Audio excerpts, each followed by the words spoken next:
On the operating table, a surgeon fights for the life of a young man for several hours.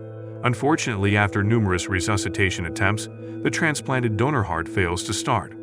The doctors record the patient's death and then console the distraught surgeon. This is how begins a film called Awake. You are on the Good Movie channel. Enjoy watching it. The action of the movie takes place in the past, when the main character was still alive. Early in the morning, Clayton takes a bath and has a good time with his lover. Later, Samantha drives him to his parents' house and asks him to have breakfast with her. But Clay, for some reason, refuses to acknowledge his relationship with the girl, which makes her very upset. Have a good day. You too. Upon entering the house, the guy wipes off the lipstick and goes to his mother's room to wake her. Clayton Beresford is a wealthy young man who has inherited his father's successful business. The guy is busy running it under the close supervision of his mother, who tries to control his every move. During his lunch break, Clay meets his good buddy, heart surgeon Jack Harper. From the dialogue, we learn that the guy is preparing to propose to his beloved, but cannot decide on this act. He is afraid of being judged by his strict mother. During the conversation, the friends come to the hospital where Jack works. The man offers Clay to give him a little tour of the facility to prepare him morally for the upcoming surgery. It turns out that our character has serious heart problems and has long been on the transplant list. On the way to the operating room, Jack complains to his friend about the harsh fate of heart surgeons, how often relatives of deceased patients sue them for professional negligence. After all, these operations often end tragically, with less than a 50% chance of success. So the man advises Clay not to put his life on hold. He suggests that Clay finish all the important things he has to do, make peace with his mother, and finally marry Sam. The clock's ticking. You might not have much of it left. Samantha learns of her lover's whereabouts and comes to visit him. But at the last minute, Clay notices a car parked in front of the hospital and simply walks past the girl. Lilith arranges an unexpected meeting for her son with the city's top heart surgeon, Dr. Nair, whom she has known for more than 15 years.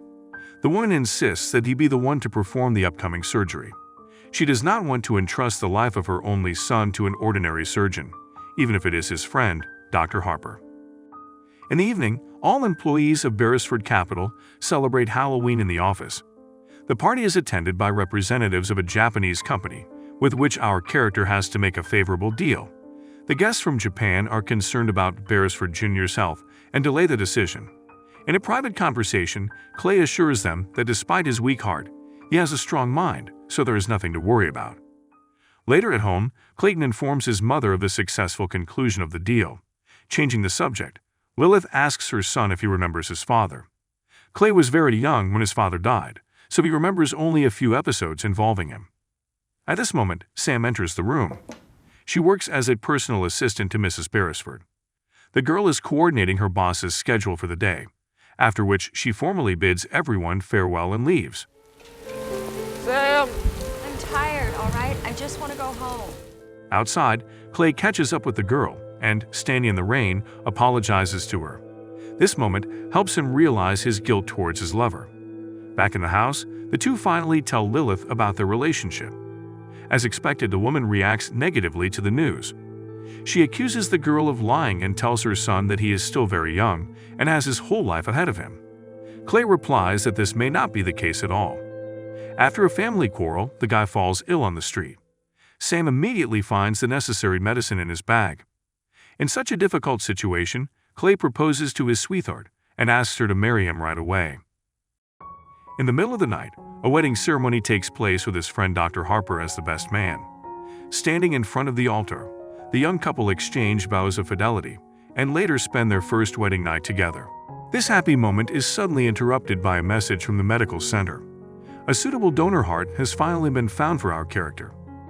The newlyweds immediately head to the hospital where Sam, now in the official status of wife, accompanies the guy everywhere. According to protocol, the patient's next of kin must be notified of such a complex operation, so Lilith also comes to the hospital. Hello, Jonathan. Jack, you two know each other? It turns out that Dr. Nair knows our character's friend Dr. Harper very well. That's why he knows about the malpractice suit against him. After learning this, Lilith begs her son one last time to refuse Dr. Harper's services, but Clay is adamant. He trusts his friend completely and has no intention of changing his decision. After a while, the guy is taken to the operating room. Sam holds his hand and talks about their future happy life, while Clay assures her that his new heart will love her as much as the old one did. Okay, lovebirds, we gotta go. Just before the surgery begins, there is a forced change in the medical team. It turns out that the previous anesthesiologist, Dr. Fitzpatrick, has fallen ill, and another doctor from a nearby hospital has been called in to take his place. The new doctor introduces himself to the team and immediately begins his duties, putting Clay under anesthesia. Statistically, more than 21 million people receive general anesthesia each year. Most patients fall asleep peacefully, but some remain conscious. This condition is called anesthesia awareness. Unlucky individuals are completely immobilized, unable to call for help, and fully aware of their surroundings. Our character will become one of these victims. But Sam, okay? Just get back to Sam. Sam, help me! That's it. Just forget about the pain. To distract himself from the situation, the guy tries to focus on thoughts of his beloved. However, his thoughts soon become jumbled, and he also recalls various unpleasant moments from his life. His father's untimely death, the day he took over the family business, and the weight of responsibility that came with it. Hearing his friend's voice, Clay turns his attention to him and recalls the moment they first met. Dr. Harper saved him after his first heart attack, and they became best friends. After calming down a bit, the guy's thoughts shift back to Sam, remembering the day they first met and other vivid moments from their life together. Meanwhile, two people close to him wait anxiously in the waiting room for the results of the surgery. A young hospital employee begins flirting with the attractive Sam, but she shows him her engagement ring, which leads Lilith to learn about her son's wedding. Seeing the large amount of medication Sam carries for Clay in her purse, the woman finally accepts her and gives her blessing for a happy life together. At this point, everything in the operating room is ready for the donor heart transplant. Colleagues advise Dr. Larry to rest in the waiting room for a while, as his presence is not needed. After sending the newcomer away, the remaining doctors discuss their plan of action. It is revealed that Jack deliberately moved Clayton down on the transplant list to delay the surgery. He believes that law enforcement may have somehow discovered their plan and sent Larry as a spy. The other doctors try to calm Jack down and insist that the operation go on as planned, which involves making a direct injection into the heart to end everything before Larry returns. Wait. What? To kill this guy, and then we're gonna go get a fucking martini. What the fuck? While conscious, Clay cannot believe what he is hearing. He struggles to move, and, overcoming the effects of the anesthesia, pulls the bandages from his eyes and removes the breathing tube. Unfortunately, as he stands, he realizes that he is still on the operating table. Mentally, Clayton has left the body, and in this way he will have to figure out what is happening. I don't get it, Jack. Why? Meanwhile, in the waiting room, Sam asks the medical staff about her husband's condition. When Larry overhears this, he approaches the girl to reassure her. Upon learning about the change of anesthesiologist, Sam becomes suspicious. The girl sneaks into the operating room and learns personally from the surgeons about the operation. Clay finds hope when he hears the voice of his beloved, but during the conversation it becomes clear that Sam knows about the deadly plan and she is one with them. The revelation unfolds. Sam used to work with Jack at the hospital.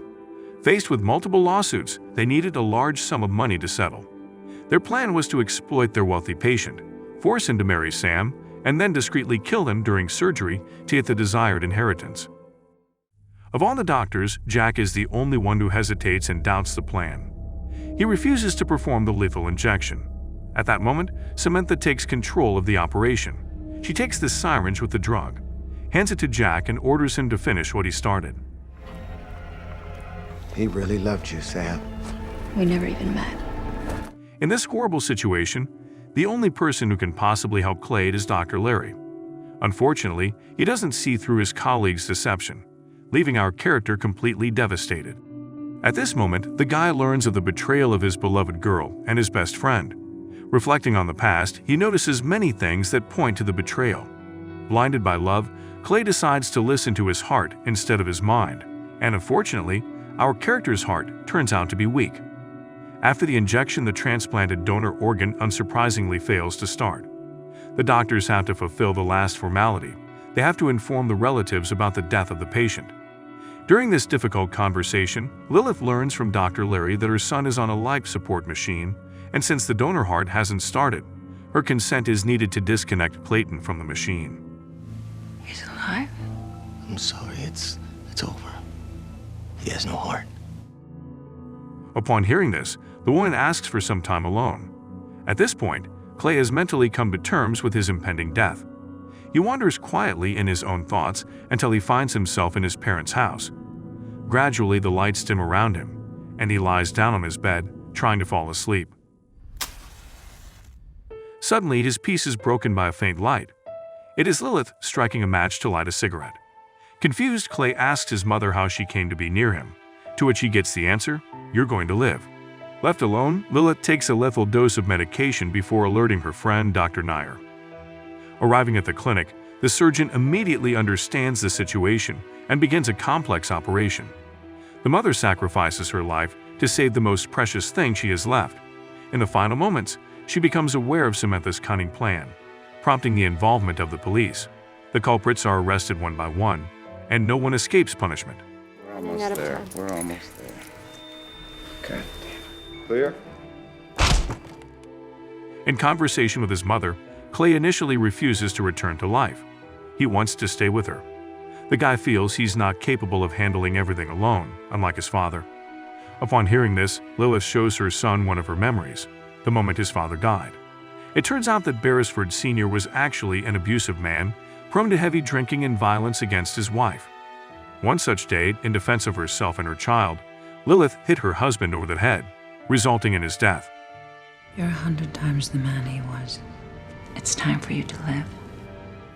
Clayton Beresford died on the operating table on Thursday, the 1st of November, but 2.5 hours later, his life was saved. Despite all the lies and the weight of his terrible loss, there's only one thing that matters now. He is awake. Thank you for watching until the end. On this channel, you will always find retellings of good movies.